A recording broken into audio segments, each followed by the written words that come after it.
بسم اللہ الرحمن الرحیم۔ السلام علیکم ورحمۃ اللہ وبرکاتہ۔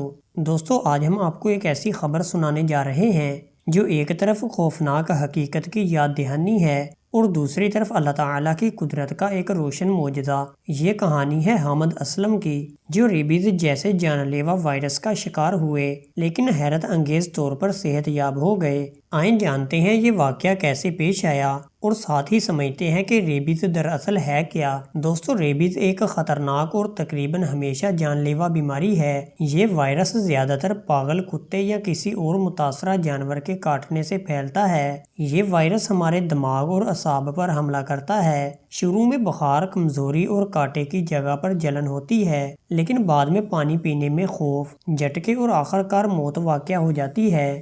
دنیا میں اب تک صرف چند ہی لوگ ایسے ہیں جو ریبیز کی علامت ظاہر ہونے کے بعد زندہ بچ سکے ہوں۔ حامد اسلم ایک نیک دل شخص ہے جو سیلاب زدہ علاقوں میں رضاکارانہ طور پر لوگوں کی مدد کر رہے تھے۔ اسی دوران ان کو ایک پاگل کتے نے کاٹ لیا۔ ابتدا میں وہ عام علاج کرواتے رہے، لیکن جب بیماری کی علامت ظاہر ہونا شروع ہوئیں تو حالت انتہائی خراب ہو گئی اور ان کو لاہور کے ایک ہسپتال میں داخل کر دیا گیا۔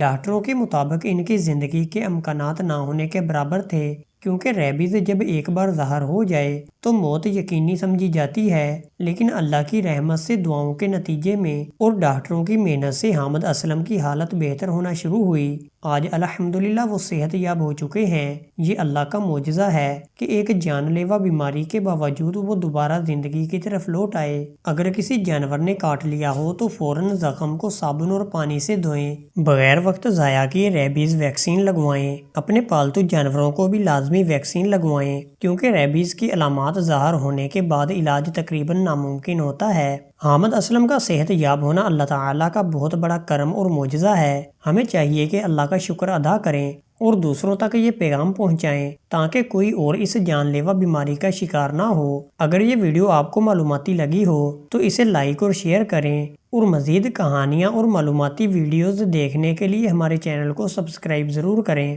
جزاک اللہ۔